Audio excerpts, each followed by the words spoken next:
Saludos amigos y hermanos, un placer poder compartir con ustedes en esta clase de historia de la iglesia, esta asignatura que vamos a estar dando en este tiempo. Mi nombre es Rafael Alcántara y les hablo desde la República Dominicana. Martin Lloyd-Jones escribió en una ocasión lo siguiente: nada hay más saludable para la vida cristiana que leer la historia de la iglesia, leer lo referente a los grandes movimientos del Espíritu Santo y observar lo que ha sucedido en la iglesia en diferentes momentos de su historia.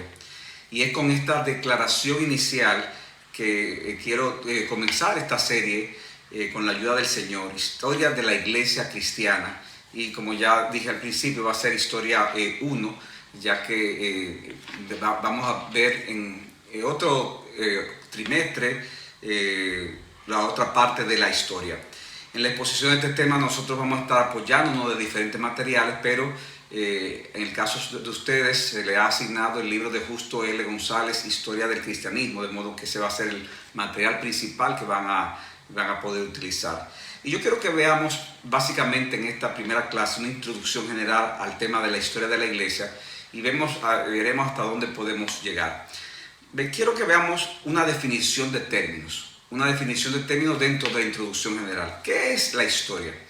Bueno, según un diccionario consultado, la historia es el desarrollo sistemático de acontecimientos pasados relacionados con cualquier actividad humana, cualquier actividad de grupo, cualquier actividad de nación. Esa es, en sentido general, la historia. Y es importante recordar eso. El énfasis cuando pensamos en historia son acontecimientos pasados, pero acontecimientos pasados que están conectados y que tienen relación con lo presente y aún con lo futuro. ¿Por qué? Porque la historia es parte del plan de Dios, que sabemos que es el soberano absoluto del universo, que aún sin eliminar la responsabilidad de las personas que son los protagonistas de dicha historia, ese Dios cumple su plan. Y lo vemos a todo lo largo de la Biblia, como dando un ejemplo, el caso de José y sus hermanos. Toda historia, queridos hermanos, toda historia tiene un aspecto humano y tiene un aspecto divino.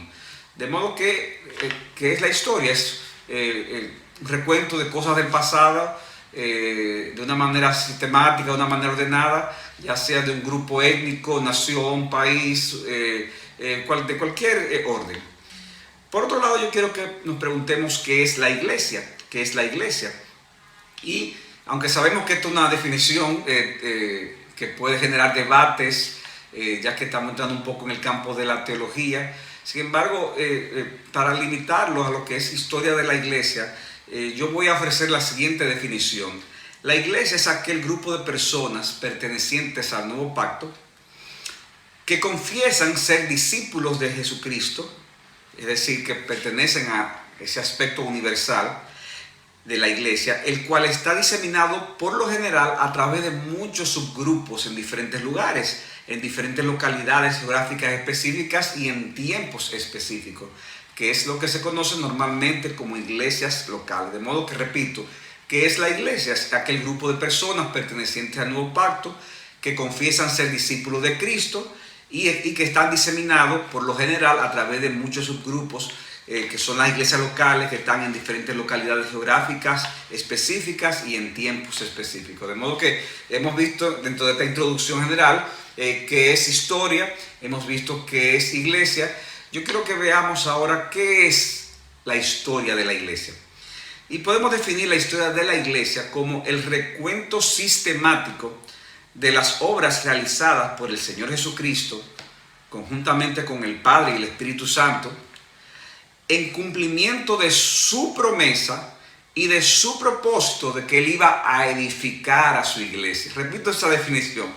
¿Qué es la historia de la iglesia?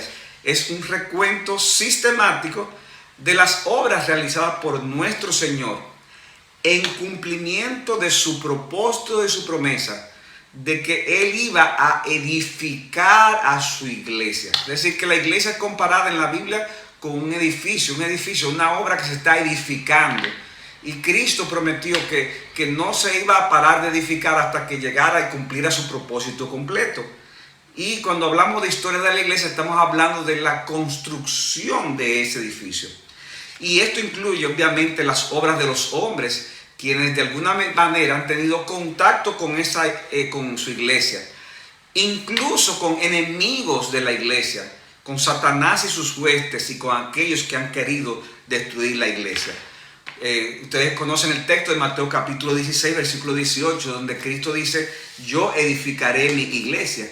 Y también podemos ver en Efesios capítulo 2, versículos 18 al 21, donde se dice lo siguiente: porque por medio de él, es decir, de Cristo, los unos y los otros, tenemos nuestra entrada al Padre en un mismo espíritu.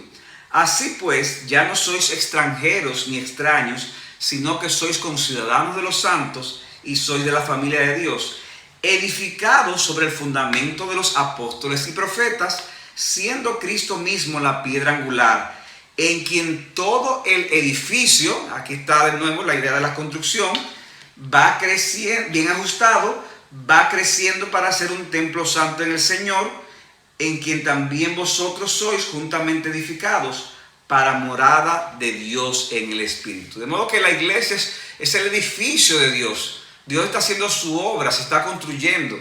Y en ese sentido, cuando hablamos de la historia de la iglesia, estamos hablando de la historia de esa edificación.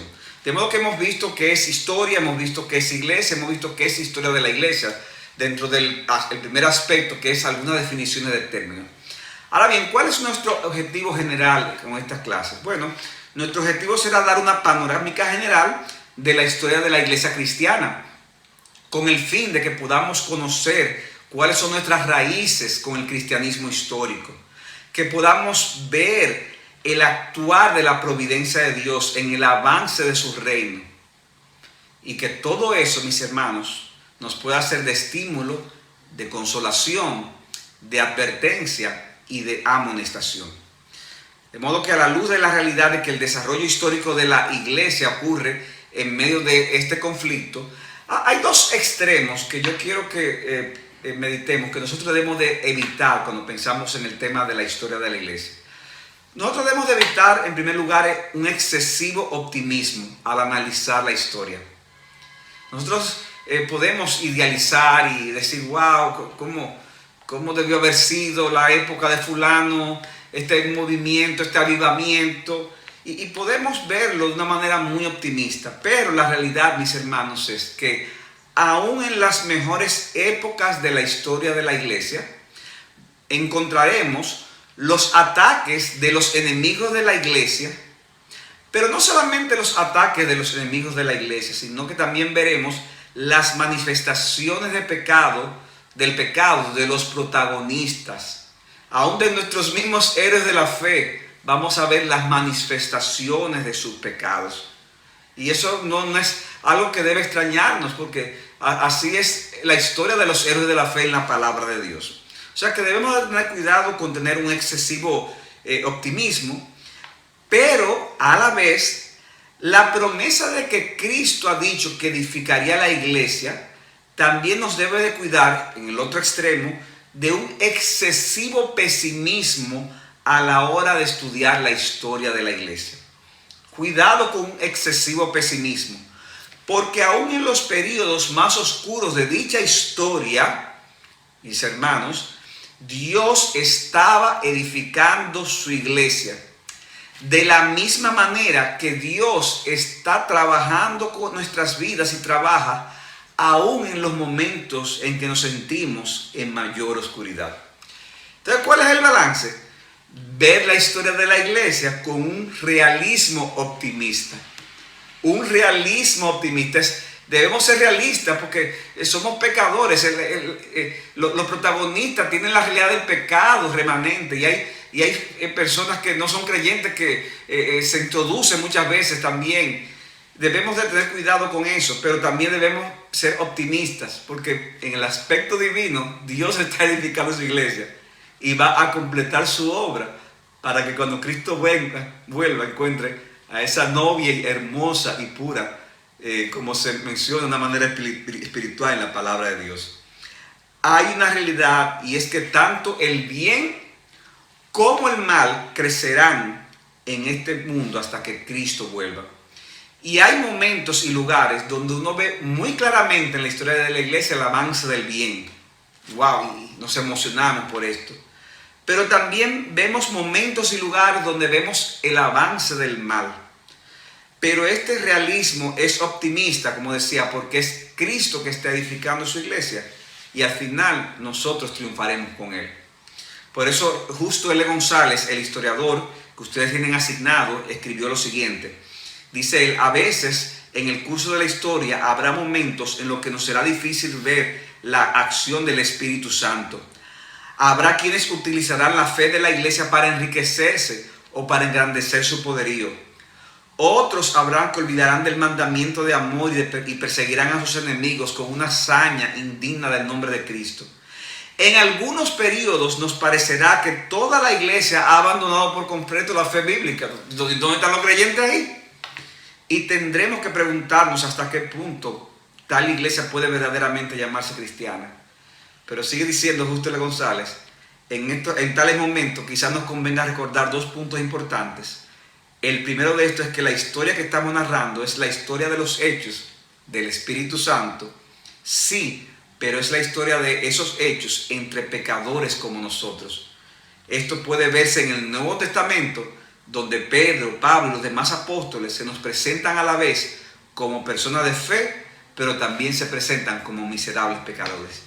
Y hermanos, si este ejemplo no nos basta, sigue diciendo González, solamente tenemos que mirar el caso de los santos, y él lo pone entre comillas, de la iglesia a los Corintios, a los cuales Pablo dirige su carta. Sigue diciendo González que debemos recordar que es precisamente a través de esos pecadores y de esa iglesia, al parecer totalmente descarriada, que el evangelio ha llegado a nosotros. Aún en medio de los siglos de más oscuridad de la vida de la iglesia, nunca faltaron cristianos que amaron, estudiaron, conservaron y copiaron las escrituras, y de ese modo las hicieron llegar hasta nuestros días. Y además, según iremos viendo, dice él, en el curso de la historia, nuestro propio modo de interpretar las escrituras no deja de manifestar el impacto de las generaciones anteriores. Una y otra vez, a través de los siglos, el Espíritu Santo ha estado llamando al pueblo de Dios a nuevas aventuras de obediencia. Y él concluye diciendo, con esta cita tan larga que he puesto, pero importante: nosotros también somos parte de esa historia, de estos hechos del Espíritu Santo. De modo que hemos visto hasta ahora, hermanos, algunas definiciones de términos: qué es historia, qué es iglesia, qué es historia de la iglesia, cuál es el objetivo general, bajo qué perspectiva debemos estudiar la historia. Yo quiero que veamos, en tercer lugar, una clasificación de la historia de la iglesia. Una clasificación. Hay diferentes formas de hacerlo, pero la que más me ha gustado a mí, la que más me hace sentido y con la que estaremos trabajando durante estas sesiones, es la que divide la historia de la iglesia en 4 etapas, que son las siguientes. Primera etapa, la iglesia primitiva apostólica, que es la iglesia que comienza en Hechos capítulo 2, cuando el Espíritu Santo desciende de Pentecostés, aproximadamente alrededor del año 30, ¿verdad? No tenemos necesariamente una fecha exacta, pero aproximadamente el año 30, y que concluye aproximadamente en el año 100. Cuando termina de escribirse todos los libros del Nuevo Testamento y muere el apóstol Juan. Esa es la iglesia primitiva apostólica. En segundo lugar tenemos la iglesia primitiva postapostólica, es decir, esa iglesia antigua, pero luego de la muerte de los apóstoles. Esto ocurre aproximadamente alrededor del año 100 y hasta podemos poner la fecha hasta el año 450. Algunos lo llevan tal vez hasta cerca del año 500 después de Cristo, de una manera aproximada. O sea que esta es la segunda clasificación. Para esa época ocurrió lo que fue la caída del Imperio Romano en su parte occidental, a través de las tribus bárbaras, que ya lo veremos más ampliamente.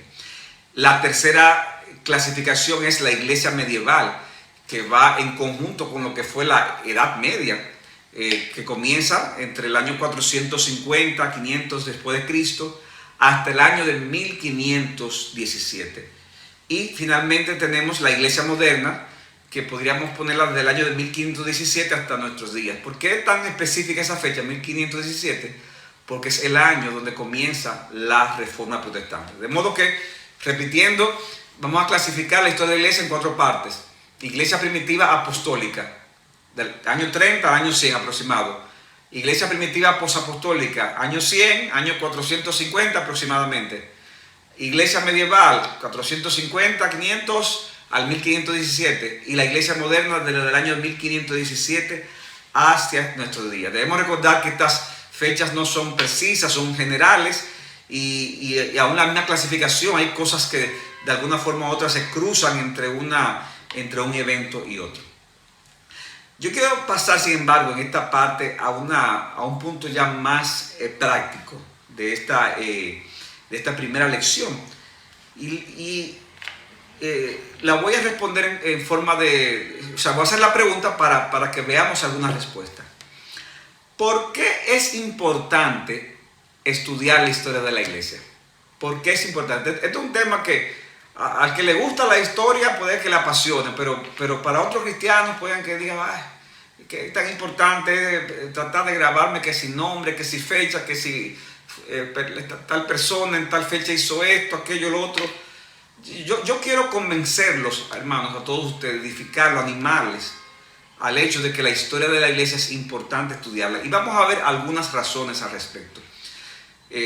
Voy a mencionar 8 o 9 razones de por qué considero que es importante el estudio de la historia de la iglesia. En primer lugar, por el lugar central que ocupa la iglesia en la actividad redentora de Cristo y el avance de su reino desde su primera venida.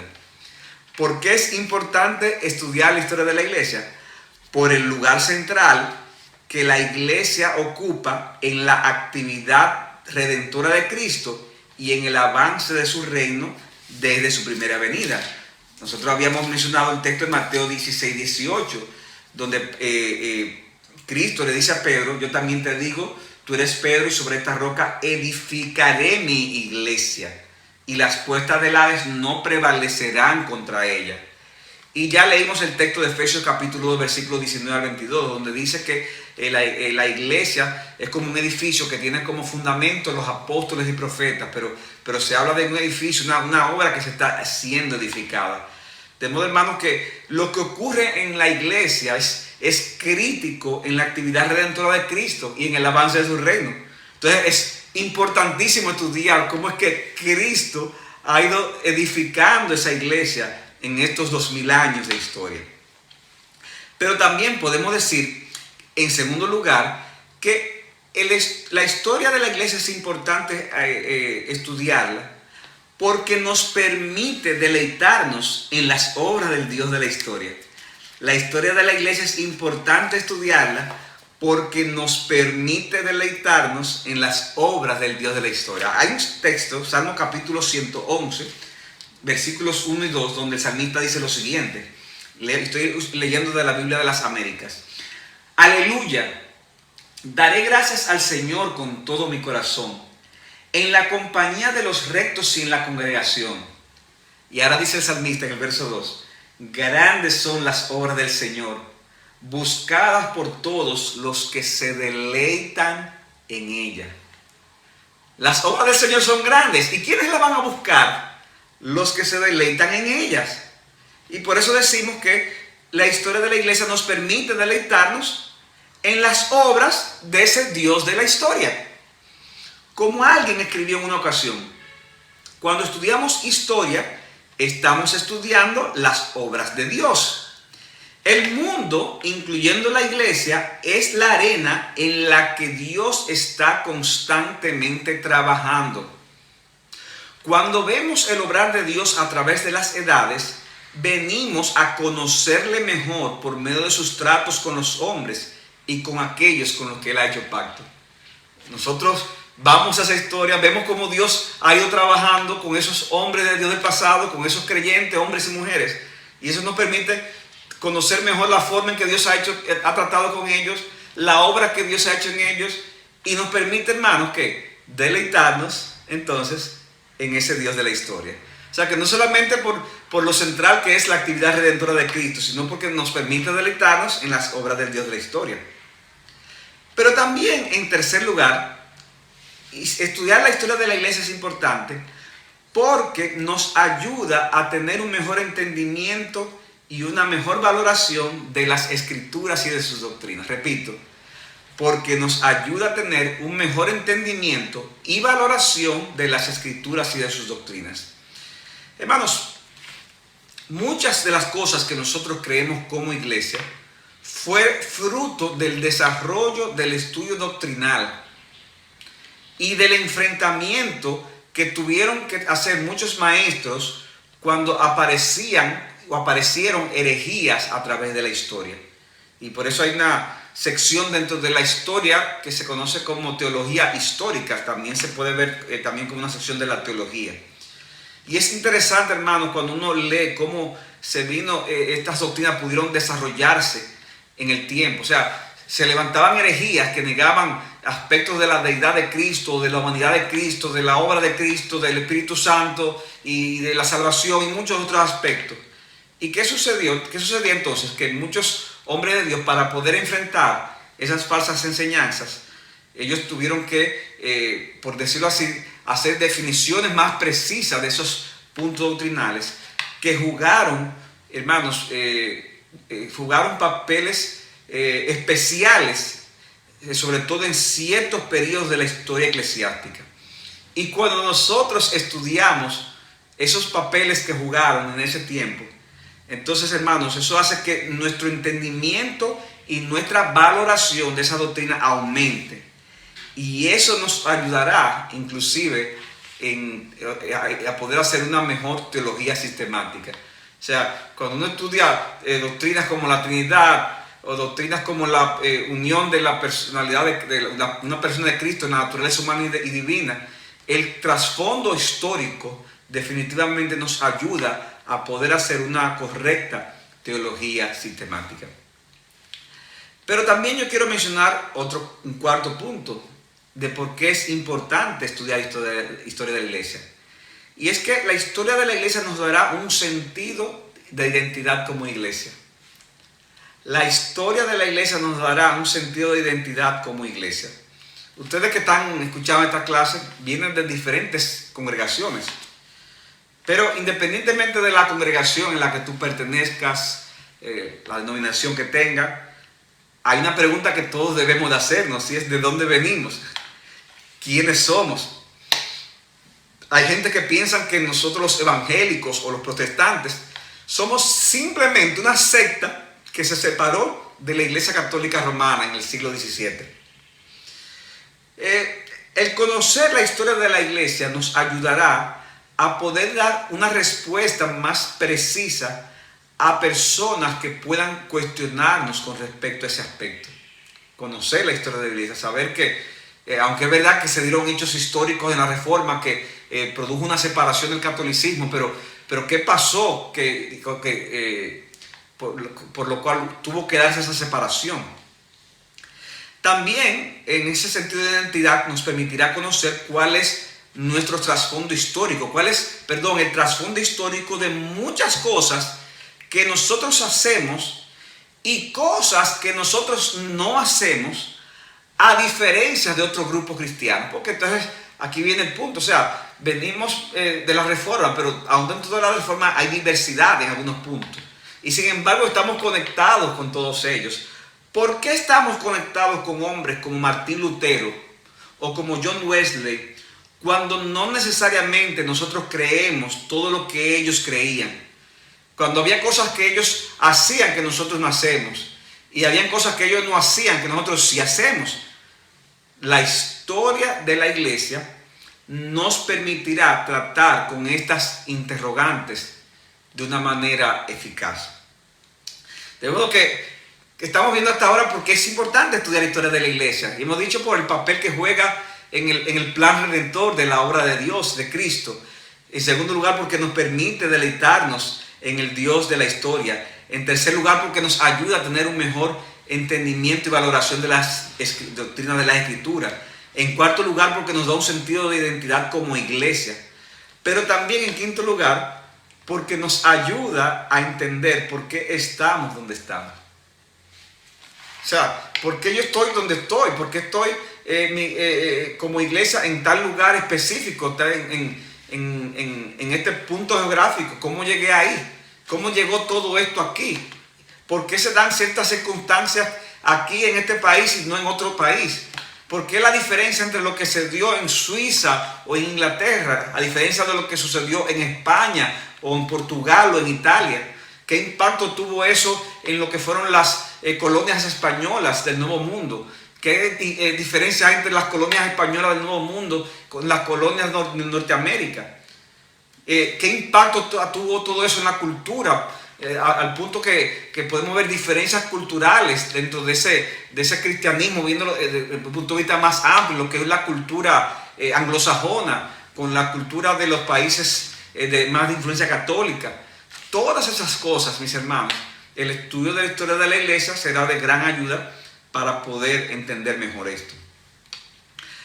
Pero también, en sexto lugar, estudiar la historia de la iglesia será importante porque nos estimulará, oigan bien, nos estimulará a seguir los ejemplos piadosos del pasado, así como a evitar los errores. Repito, nos servirá como estímulo a seguir los ejemplos piadosos del pasado y nos ayudará a evitar los errores. Y eso lo podemos ver en la misma palabra de Dios. Por ejemplo, cuando leemos en Hebreos capítulo 11, versículo 32, hablando de los héroes de la fe. Dice Hebreos 11, verso 32, ¿y qué más diré? Pues el tiempo me faltaría para hablar de Gedeón, Barak, Sansón, Jefté, David, Samuel y los profetas.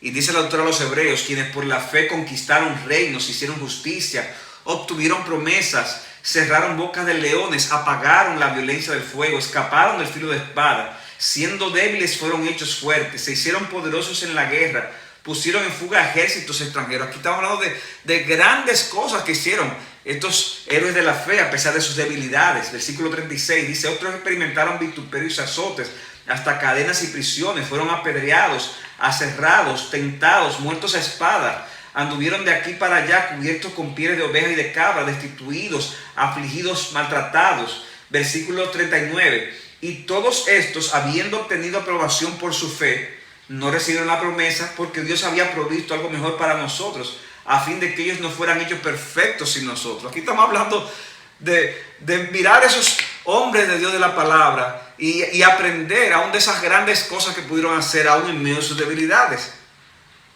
De modo que ese principio de imitación de lo bueno lo tenemos en la palabra y debemos de aplicarlo también a la historia de la iglesia. Capítulo 12, versículo 1. Por tanto, puesto que tenemos en derredor nuestro tan grande nube de testigos, despojémonos también de todo peso del pecado que tan fácilmente nos envuelve y corramos con paciencia la carrera que tenemos por delante, puestos los ojos en Jesús, el autor y el consumador de la fe. Aquí vemos una exhortación bíblica a que, extendiendo esas nubes de testigos, esos hombres de la fe, aprender de ellos y nosotros seguir corriendo la carrera. En 1 Corintios capítulo 10, versículo 1, Pablo dice, porque no quiero, hermanos, que ignoréis que nuestros padres estuvieron bajo la nube y todos pasaron por el mar. Y comienza a mencionar algunas cosas por las cuales que sucedieron a estos hombres del Antiguo Testamento. Y dice en el 1 Corintios 10:5, sin embargo, Dios no se agradó de la mayor parte de ellos, pues quedaron tendidos en el desierto. Y oigan lo que dice el verso 6 del 1 Corintios 10. Estas cosas sucedieron como ejemplo para nosotros, a fin de que no codiciemos lo malo como ellos codiciaron. Versículo 7, no seamos idólatras como ellos lo hicieron, ni forniquemos como ellos fornicaron, ni provoquemos al Señor como algunos ellos provocaron, ni murmuremos como algunos ellos provocaron. Versículo 11 de 1 Corintios 10, estas cosas le sucedieron como ejemplo y fueron escritos como enseñanza para nosotros, para quienes ha llegado el final de los siglos. Por tanto, el que cree que está firme, tenga cuidado, no sea que caiga. Así que debemos de ver cuando vemos esta historia de estos hombres de la palabra de Dios. De la misma manera así debe ser cuando veamos la historia de los hombres de la historia de la iglesia. Hombres que en el nombre de Cristo cometieron grandes errores. Y nosotros tenemos que ver esos ejemplos y aprender de eso. Yo recuerdo que en mis primeros años de mi vida cristiana leía biografías de grandes cristianos, pero había una debilidad en muchas de esas biografías, y es que la forma en que se escribía era una forma muy romántica, O sea, tú leías una biografía de Spurgeon, de David Brainerd, de Jonathan Edwards, de Whitefield, y todo lo que decía de esos hombres era todo maravilloso, todo era hermoso. Y uno terminaba a veces con un sentido de frustración, porque uno dice, wow, pero yo no soy como él. Y es verdad que tenían cosas buenas dignas de imitar. Pero ¿cuál es el punto? Que también los escritores deben ser balanceados. Y así como presentan las luces de los hombres de Dios de la historia, también deben presentar las sombras para que nosotros podamos aprender de ellos. El Salmo capítulo 95 también vemos como el salmista dice lo siguiente al respecto. Salmo 95, versículo 7. Si oís sois, porque Él es nuestro Dios y nosotros el pueblo de su prado, las ovejas de su mano.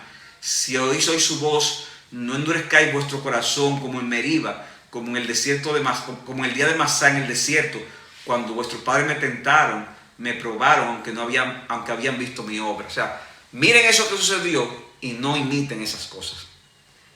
De modo que al estudiar la historia de la iglesia somos estimulados a seguir los ejemplos piadosos y a evitar los errores del pasado. Pero también, en séptimo lugar, debemos ver la importancia del estudio de la historia de la iglesia, porque la historia de la iglesia nos ejemplifica y nos ilustra los principios bíblicos para obedecerlo mejor. Repito, la historia de la iglesia nos ayuda porque nos ejemplifica y nos ilustra los principios bíblicos para tratar de saber cómo obedecerlo mejor. Y hermanos, eso nos pasa aún al día de hoy. O sea, encontramos enseñanzas en la palabra de Dios, pero no sabemos cómo aplicarla, cómo llevarla en el día a día. Y muchas veces lo aprendemos cuando vemos ejemplos de hombres a nuestro alrededor, pero también lo aprendemos cuando vemos el ejemplo de cómo fue aplicado por los hombres a través de la historia de la iglesia. Podemos vernos en situaciones de dificultad, de tentación, en aflicción, en prosperidad, y el ver cómo otros cristianos del pasado enfrentaron esto utilizando los principios bíblicos nos será, hermanos, una herramienta que es muy útil para saber cómo utilizarlos nosotros también. De modo que estudiar la historia de la iglesia es importante porque nos ejemplifica e ilustra los principios bíblicos para saber cómo obedecerlo mejor. En octavo lugar, recuerden que dije que va a dar 9 razones. Estudiar la historia de la iglesia es importante porque nos da un sentido de universalidad e interdependencia con otros cristianos. Repito, nos da un sentido de universalidad e interdependencia con otros cristianos. Y hermano, este punto es importantísimo. El reino de Dios no es exclusivo de una denominación específica, ni mucho menos de una iglesia local en particular. Dios ha hecho y sigue haciendo una obra de edificación a través de su iglesia en sentido general. Y eso incluye hermanos de otras iglesias y denominaciones.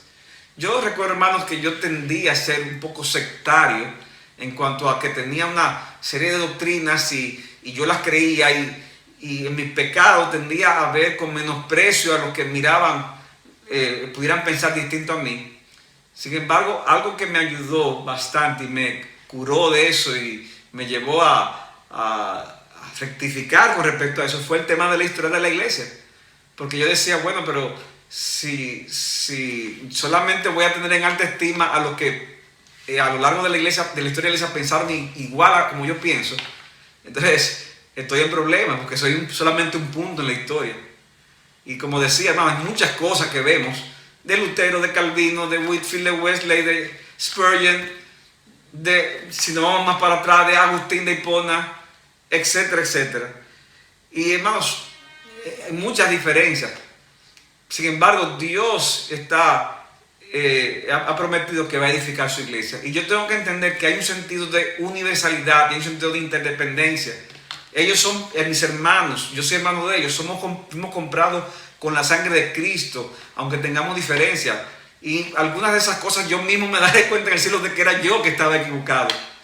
De modo que es importante, mis hermanos, la historia de la iglesia, porque nos dará ese sentido de interdependencia, de amar a otros que también confiesan a Jesucristo como nuestro Señor y Salvador. Y finalmente, hermanos, estudiar la historia de la iglesia es importante porque nos preparará para los eventos del porvenir. Estudiar la historia de la iglesia será importante porque nos preparará para los eventos del porvenir. Hay un texto en Mateo capítulo 24, versículo 32, y sé que ¿verdad? Hay debates con respecto al tema de ese discurso, pero miren la idea aquí del verso 32, cuando dice: de la higuera aprended la parábola, dice Cristo, cuando su rama ya se pone tierna y echa las hojas, sabéis que el verano está cerca. Así también vosotros, cuando veáis todas estas cosas, sabed que Él está cerca a las puertas. Y dice en Lucas, en su texto paralelo, Lucas capítulo 21, versículo 28, lo siguiente: cuando estas cosas empiecen a suceder, las señales de las que Cristo habla, erguíos y levantad la cabeza, porque se acerca vuestra redención. Y les refirió una parábola: mirad la higuera y todos los árboles, cuando ya brotan las hojas, al verlo, sabéis que vosotros, por vosotros mismos, que el verano está cerca. Así también vosotros, cuando veáis que suceden estas cosas, sabed que el reino de Dios está cerca. Y hermanos, la historia de la iglesia tendrá un fin. Tendrá un fin, va a concluir ¿con qué? Con la segunda venida de Cristo. Entonces, cuando estamos estudiando la historia de la iglesia y vemos lo que ha ido sucediendo, lo que sucedió, lo que va a seguir sucediendo, esas cosas, hermanos, alimentan nuestra esperanza y nos preparan ¿para qué? Para lo que vendrá, y que en última instancia será ¿qué? La venida de nuestro Señor Jesucristo en gloria. De modo, hermano, que hemos visto 9 razones de por qué es importante estudiar historia de la iglesia. Hemos dicho que, en primer lugar, la historia de la iglesia es importante estudiarla porque la iglesia ocupa un lugar central en la actividad redentora de Cristo y de su reino. En segundo lugar, porque nos permite deleitarnos en las obras del Dios de la historia. En tercer lugar, porque nos ayuda a tener un mejor entendimiento y una valoración de las doctrinas de la Biblia, en la medida que fue sistematizada a lo largo de la historia. En cuarto lugar, hemos dicho que es importante porque nos da un sentido de identidad como iglesia.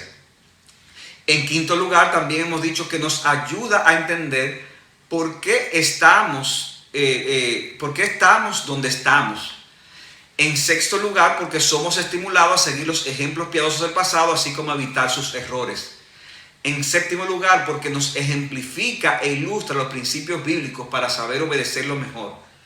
En octavo lugar, porque nos da un sentido de universalidad e interdependencia con otros creyentes.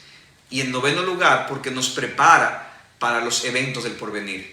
Y esta ha sido, hermanos, nuestra primera lección, que ha sido una lección introductoria. Dentro de esta lección que hemos visto, una definición de términos, diciendo qué es la historia, qué es la iglesia, qué es la historia de la iglesia. Luego hemos visto cuál es nuestro objetivo general, como al dar estas clases, y la perspectiva bajo la cual tenemos que estudiarla con un realismo optimista.